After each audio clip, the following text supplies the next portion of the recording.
Will Chelsea go into the second leg with an advantage, or will Real Madrid avenge their defeat at Stamford Bridge last season? Watch until the end of this preview to hear all of my thoughts on tomorrow's match.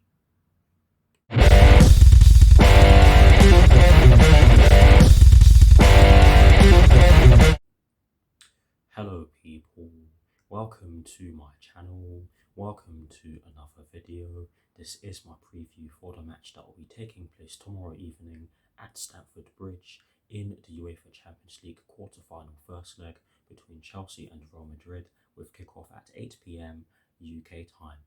So what I'm going to do for you guys in terms of this preview is that firstly, I will run you through the team news that concerns the Chelsea team news, and I'll only be giving you guys the Chelsea team news. I will then be giving you guys my lineup based on the team news that I shall be giving you guys very shortly. And lastly, I'll be giving you guys a score prediction. So without further ado, let's get straight into this preview. So we shall begin by taking a look at the Chelsea team news.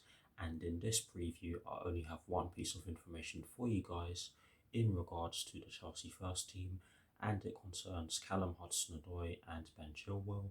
And this story explains that Callum Hudson-Odoi will remain sidelined as he did not train, and he will remain sidelined due to an injury. And of course, the other part of the story explains that Ben Chilwell is still out, as we all know, as we all knew that he was going to be out for the rest of the season after that game against Juventus some time ago now at Stamford Bridge. But yes, that is it for the Chelsea team news. Not good news, because of course we want all of our players fit, and that is something that we've struggled with for many seasons now. But yes, that is it for the Chelsea team news, and we shall now move on to my lineup based on the team news that I've just given you. Let's do it. Now I am going to run you guys through my lineup based on the team news that I've just given you, and yes, we're going to begin by talking about my formation of choice. And for this lineup, I've chosen to go with a 3-4-3/3-4-2-1, and the reason why I've done so is because it is the formation that we've used the most under Thomas Tuchel so far, and it's only right that we go with it, especially when you consider the fact that we used this formation in our semi-final against Real Madrid last season, where it worked to great effect. And yes, Real Madrid were not playing as well as they are playing this season, but I still think that we have a very good chance if we use this formation. So that's why I've chosen to go with it, and that's me not underestimating Real Madrid in any way, shape or form. I'd be very stupid to do that, considering how good they are in the Champions League and what they've done in the Champions League in recent years. But yes, that's why I've chosen to go with a 3-4-3/3-4-2-1. In terms of the personnel I've chosen, I've gone with Edouard Mendy in goal, because I just don't see Kepa starting this one. Yes, Edouard Mendy did let 4 goals in against Brentford, and while he did let 4 goals in, I have to be honest, I really do have to be honest. Had he not made some of the saves he made in that game, the scoreline would have ended up being uglier than it ended up being, because in all honesty, Brentford really should have scored more than they ended up scoring, but thanks to Edouard Mendy, they didn't, because they did have some glorious chances before they even scored in the second half, of course. But yes, I've gone with Edouard Mendy in goal, and we move into my back three, and of course we're going to start in the right centre-back position, and I've actually chosen to go with Andreas Christensen, although I have to say that if Cesar Azpilicueta starts tomorrow, I would not mind at all, because we all know what qualities he can give to the team. He's been doing it for years, not just defensively but offensively as well. He helped us get through to this stage as well with that goal against Lille. So if he starts, I wouldn't be surprised, and I certainly wouldn't mind, given the things I've just said about him.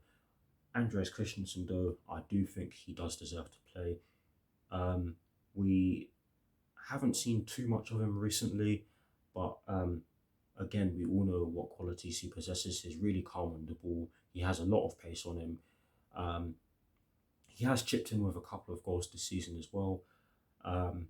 So he could be a threat in the opposition box. Who knows if he starts, of course. But I think we'll need someone of his quality.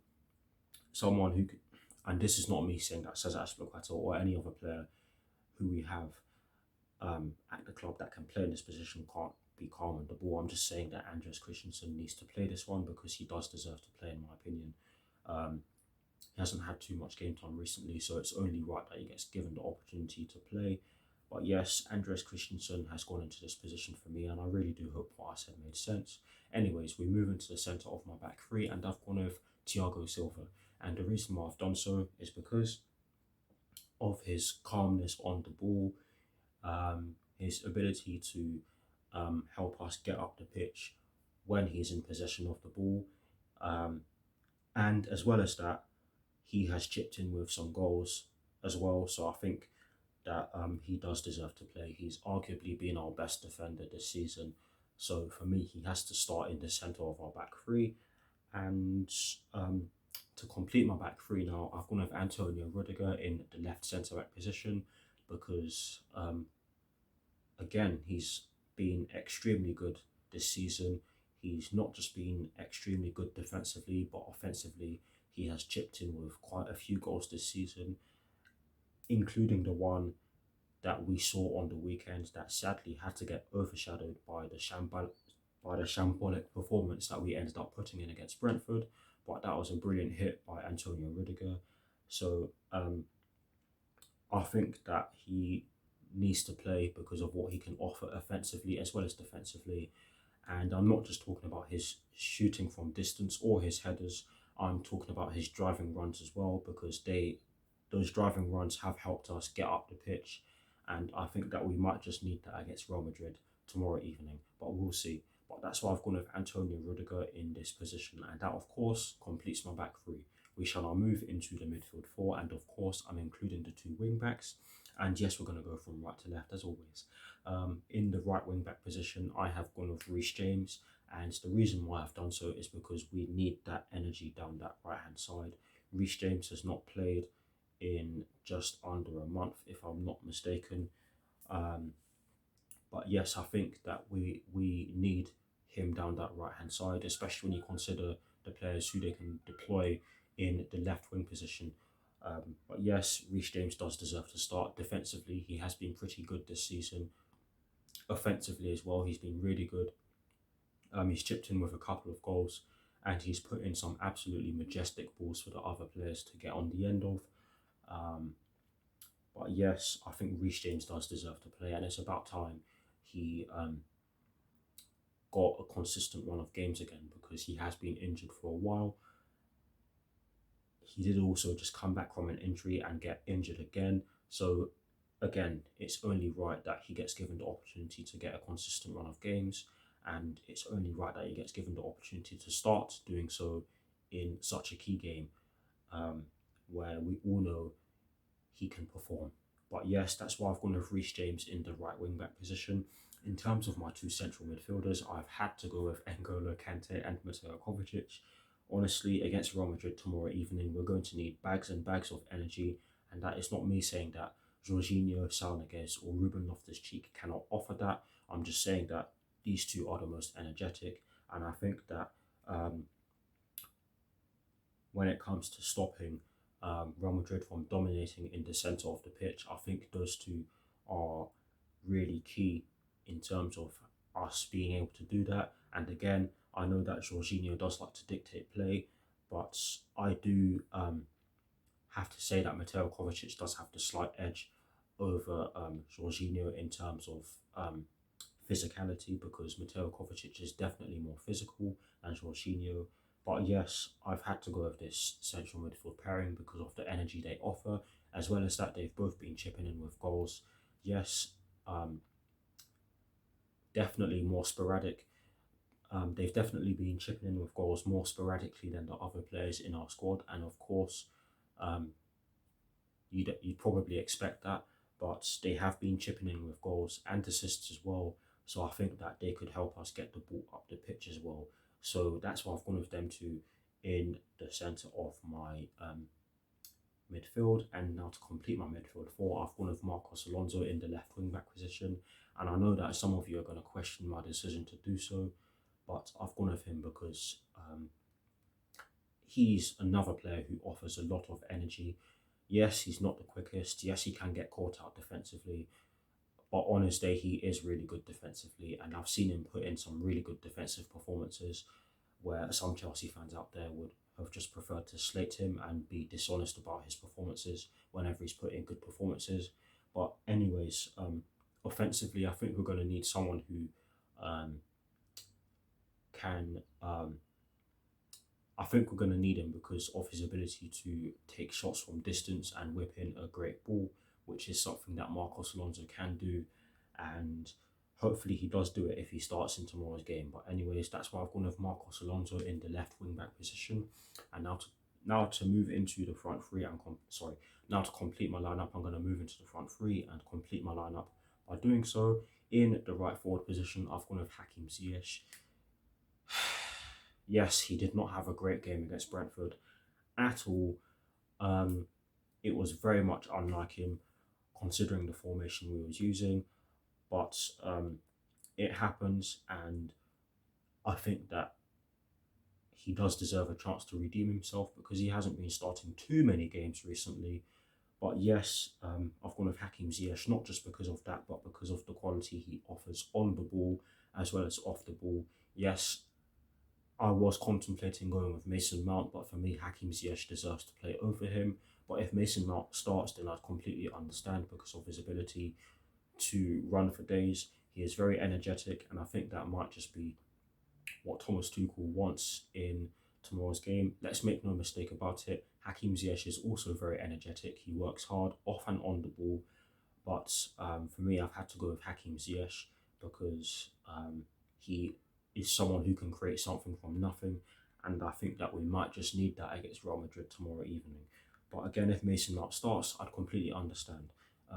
Up front, I've gone with Kai Havertz, and I know for a fact that there are Chelsea fans out there who think that Romelu Lukaku should start tomorrow, and I completely understand why they think so because of his physicality and ability to link play. Um, but for me, his confidence is shot, and I don't think that having a player in the starting 11 who is short on confidence is a good idea, especially when you consider the fact that we're up against Real Madrid, and especially when you also consider the fact that we're playing Real Madrid after we've just been beaten in a West London derby by 4 goals to 1. And I know some of you are going to question that comment, considering that many Chelsea fans out there don't necessarily consider the other three West London clubs to be our rivals, but I took that one personally, and I have to say it was just terrible. But yes, we really don't want to see. Let me rephrase that. Having players on the pitch who aren't necessarily full of confidence against such a big team in Real Madrid is not a good idea. Again, if Romelu Lukaku started and he ended up getting a goal or two and he played really well, I really wouldn't have any objection there. But it's up to Thomas Tuchel. But I've gone with Kai Havertz up front because he has been really good recently. He did have a few chances against Brentford and he really should have put them away, but he knows that, and he knows that he will have to definitely do better in tomorrow's game against Real Madrid. But I have my full faith. I have my full faith in him because of his form recently. But hopefully he does it in tomorrow's game. Fingers crossed. And now to complete my lineup, I've gone with Christian Pulisic in the left forward position. Goodness me, we need someone of his ability in that position because his ability to dribble is definitely something we're going to need. And on top of that, he is someone who does attract a lot of attention from opposition defenders, and that will help us create space and move the ball as quickly as possible when attacking. But yes, he needs to start tomorrow's game. There's no two ways about it. And one thing that tells me that he might start tomorrow's game is that he actually did a press conference earlier on. So yeah, that's why I've gone with Christian Pulisic in the left forward position. And that concludes my lineup. Please do drop your lineups down below and I'll do my very best to respond. But anyways, here's a graphic showing you guys the formation that I've chosen and the players that I've chosen for my lineup. Let's move on.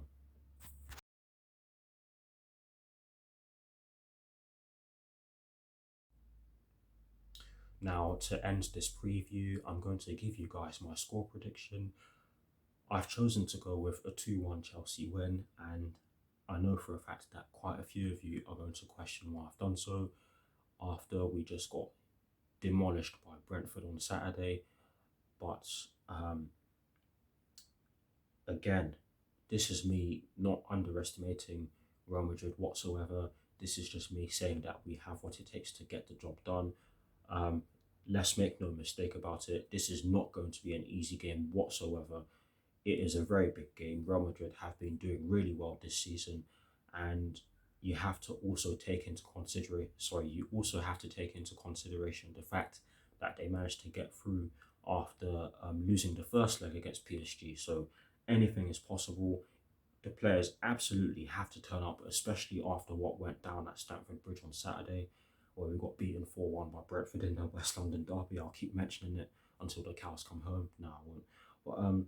But we absolutely have to turn up, otherwise we'll get blown away and we'll be out of the Champions League before the second leg even starts. So hopefully the players turn up, hopefully they turn up and get the job done, because we will need an advantage in the second leg, and that means that we need to win, and we need to win convincingly. But anyways, that's why I've gone over 2-1 Chelsea win. Please guys, do drop your score predictions down below, and I'll see you very soon. Come on you Blues, come on Thomas Tuchel, and peace.